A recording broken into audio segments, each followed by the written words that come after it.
Well, joining me now in the studio is Ben Yates. He is the General Manager of the Aspen Group. Ben, welcome to the show. Thanks, Tim. Thanks for having me. Good to have you in. We've known each other for a while. It's a long time now. Good to have a bit of a chat.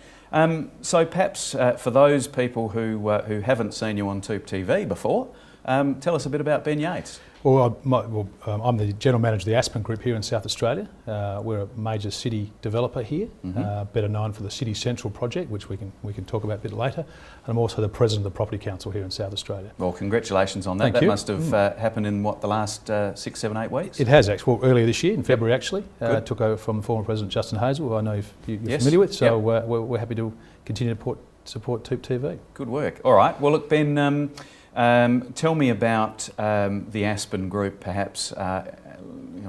Brag a little, if you like, in terms of what you've achieved here in Adelaide. Well, I guess if you've driven down Weymouth Street or you've driven down Franklin Street over the past few years, you would have seen some new development that occurred around that area. So the Aspen Group was successful in putting together what is a 1.7 hectare site bounded by King William Street, Weymouth Street, Bentham and Franklin, which includes the historic GPO. Yes. And the developments we've undertaken over that period include Tower 1, which is the ANZ building, Ernst & Young building, which is the old Rupert Murdoch advertiser building, and more recently we've completed Tower 8, which is the home of the ATO and Australia Post, which is on the corner of Franklin and Bentham Street, which is Adelaide's biggest office building. Right, and you were mentioning to me earlier that there's a few interesting statistics because it is the largest. It's 25% more valuable than the next building. Well, that's right. Well, obviously the value is dictated by the size of the building and obviously the rental bill. So it's a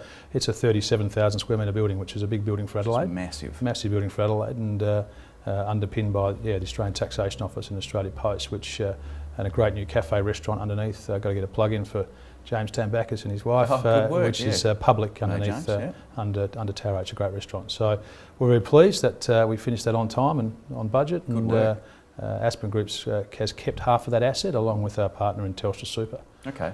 So the Aspen Group is based in Perth, did you say? Based in Perth, so it's a listed company on the ASX, primarily based out of Perth, and we're owners of assets and developers around the country. It's excellent. And so we should pump the name because anyone who wants to support local development around doing big things. What's next in the pipeline for the group? Yeah, well I guess the exciting thing not only about getting Tower 8 out of the ground was that it unlocked the historic GPO, which is 135 years old, national heritage building. So that's obviously protected by all sorts of obligations, which we well and truly support.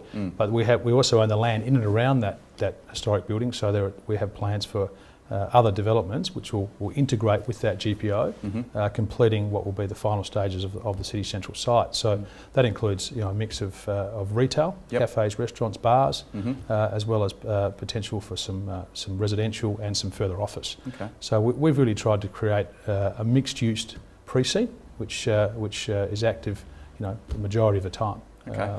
And you mentioned that one of the buildings in the back of that group has been sold. So it's obviously a strategic plan from your point of view because it was heritage listed, I think. Yeah, the Darling House is a building on the corner of Bentham and Franklin, just sold to a local private developer owner. Who will restore that into a heritage style office. Wonderful. But our concentration's now on our remaining stages, which are pretty exciting for Adelaide. They're sort of jewel in the crown, if you like. So with that development, obviously it's pretty substantial. How does it start? Where do you start that whole process? Yeah, it's I guess a long time ago. The final product is almost 5 or 6 years in the planning. Tower 8, for example, took 27 months to build. So, look, it starts with a tenant inquiry or a tenant, a call from a tenant to some new accommodation. It was a competitive process, so that site, along with, I think at the time, 15 or 16 other sites in Adelaide were put up. Okay. And we went through a detailed shortlisting process where our design was critiqued by the tenant, and then successfully coupled with that as a commercial offer around the rent.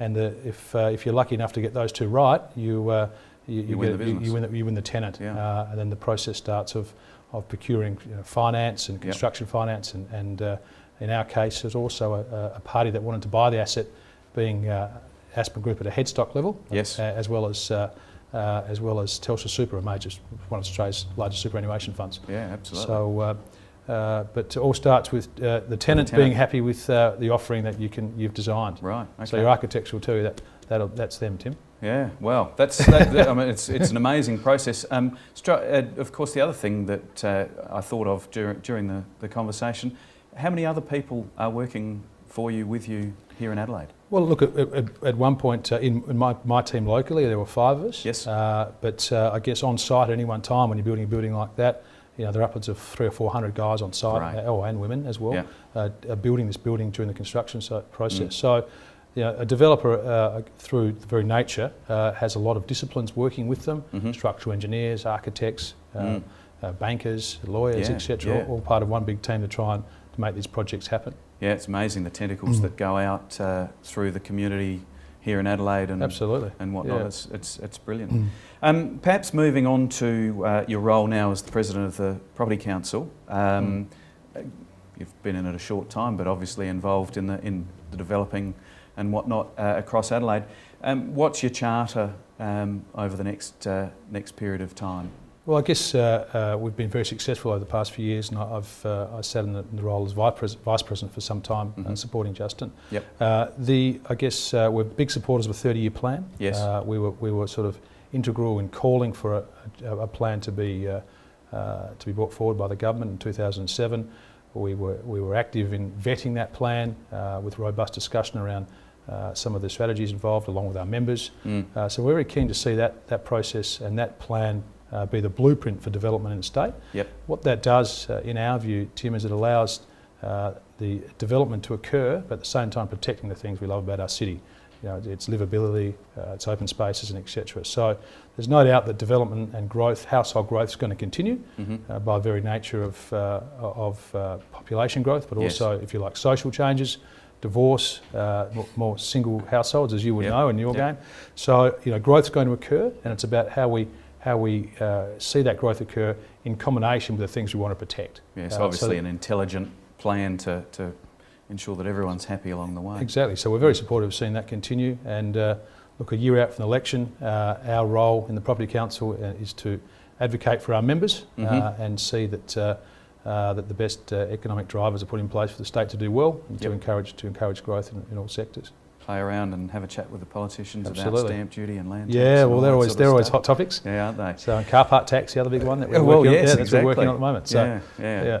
Well, Ben, stay with us because we've got plenty more to discuss in the next couple of segments. But now we're going to go and have a look at some of the properties that have sold in our Go On segment.